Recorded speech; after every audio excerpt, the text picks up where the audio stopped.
Je vous remercie, Monsieur le Président.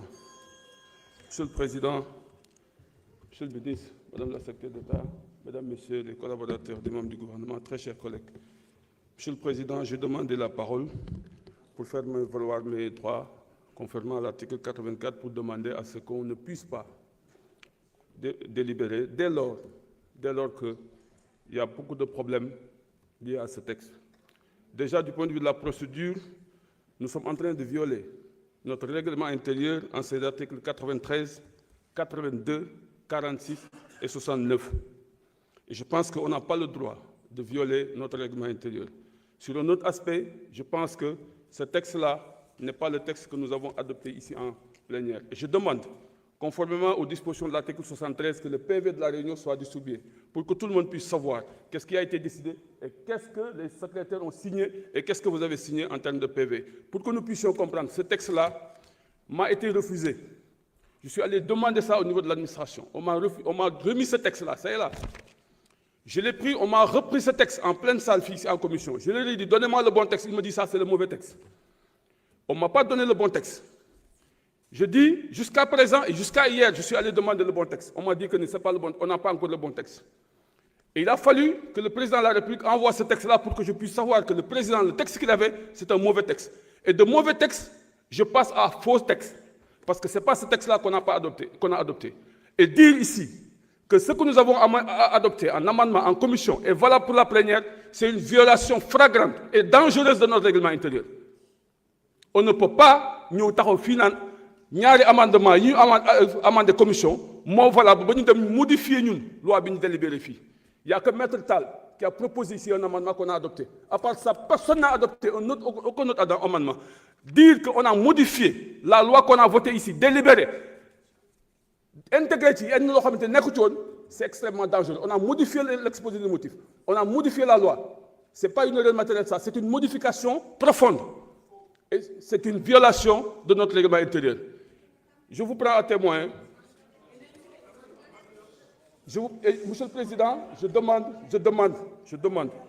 conformément aux dispositions de l'article 73, de faire distribuer le PV qui a été adopté ici en réunion et signé par le secrétaire élu. Ça nous permettra de savoir ce qu'on a fait ici en réunion. La commission fait des rapports et présente des rapports, mais la plénière délibère. Et c'est sur la base de cette délibération que le président de la République a demandé une seconde lecture. Et cette délibération n'est pas la délibération qu'on a ici et qu'on a lue. Et je pense que, Monsieur le Président, vous êtes le garant du respect de notre règlement intérieur. Nous sommes là pour délibérer, pas à notre nom, mais au nom du peuple sénégalais. Et ce peuple-là nous observe. Il a ses droits. Moi, j'ai mes droits en tant que député. On a voté ici, droit à l'accès à l'information, qui est une institutionnalisation du contrôle citoyen. A fortiori, un député qui vient, qui demande une loi, on le lui refuse. C'est ce qu'on m'a refusé, moi. Et c'est parce que je savais qu'il y avait anguille sur roche. Et aujourd'hui, l'histoire me donne raison qu'il y avait anguille sur roche. Qu'est-ce qu'on nous cache?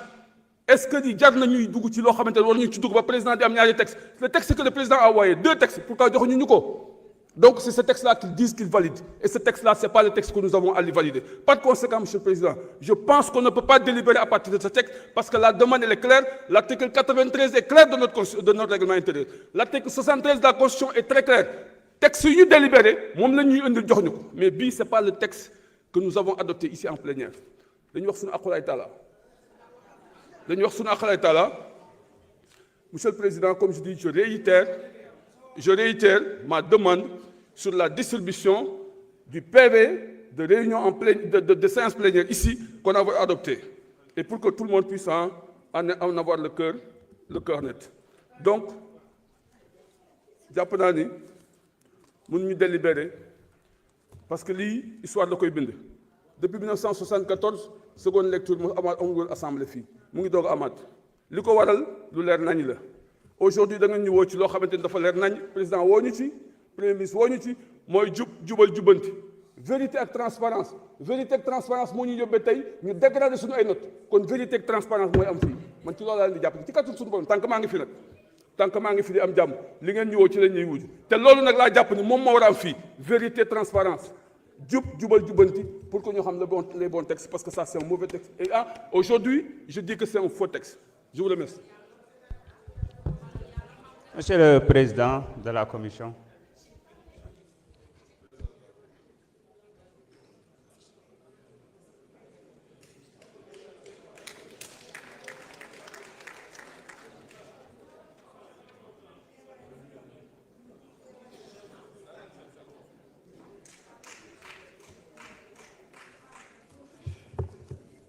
Monsieur le Président, je vous remercie. Monsieur le ministre de l'Intérieur, Madame la Secrétaire d'État, chers collaborateurs des ministres, chers collègues, les services de l'administration, maa ngi leen di nuyu yéen ñëpp di leen sant. C'est vrai am na ko taxaw fii léegi ne histoire dina bind c'est vrai dina ko bind histoire tamit dina bind leneen. J'allais même demander la parole en application de l'article 79 du règlement intérieur à ma qualité de président pour me clarifier les travaux en commission, dont une grande partie a été relatée par le rapporteur de séance. Collègue yi ne dañ ma wax loolof dama bëgg bu ñuy wax axulaay taala rek bu ñu koy wax ñu wax suñu axulaay taala te sóoraale ni c'est vrai suñu bàmmeel lañ taxaw di nga législature bi nit ñu transparent laa fi gis ñu limpide ñu irréprochable te nëbbuñu dara ci li ñuy def foofu nag da ngeen may ma gërëm les services législatifs féliciter leen rendre leen hommage jamono ji fi ñu bari fii toog camaraay tàkkee la ñuy ñëw ñoom fii la ñuy fanaan ak ñun di liggéey assister ñu assistance bu loyal bu transparente loolu la ñuy xaar ci yéen ci loolu ngeen nekk ma leen di féliciter beneen bi mooy travaux en commission ku taxaw ne amendement amu fa soit vous êtes de mauvaise foi soit vous n'étiez pas présent lors de ces travaux. Travaux en commission, le président du groupe parlementaire, auteur du texte, co-auteur du texte, a présenté 2 amendements. D'ailleurs, 2 amendements yaa ngi nii signés et distribués en commission et ces 10 amendements ont été adoptés en commission. Rapport bi nga xamante ni déposé nañ ko fii distribué ko. On a parlé dans le dit rapport de ces 2 amendements que vos commissaires ont amendés et adoptés à la majorité xanaa bañ koy lire ne ko fi woon ba ñu ñëwee en plénière man maa déposé second beneen amendement mu ngi nii distribué nañ ko selon la procédure prévue et ça a été régulièrement adopté en plénière. Alors bul wax loo lu président de la République waxul bul wax loo et c'est très dangereux.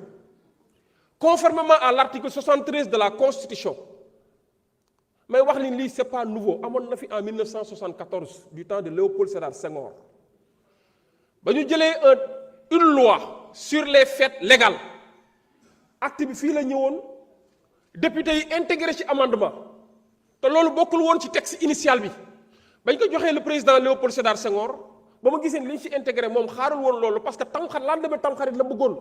ba ñu waxee fête légale dañu ñëw nañ ci intégré lendemain Tamxarit ay député ñoo defoon amendement intégré ko Senghor ne non du ni ma leen joxee texte bi noonu laa bëgg mu ñëwaatee loolu moo tax bu mu ñëwaatee fii en seconde délibération la ñëwaat gars yi ci la ñu retiré waat amendement bi effectivement c'est de l'appréciation souveraine des membres de l'Assemblée nationale kon c'est pas nouveau dès l'instant que c'est prévu dans la Constitution donc c'est des cas prévisibles qui peuvent arriver à tout moment et c'est ça le charme de la vitalité de notre démocratie.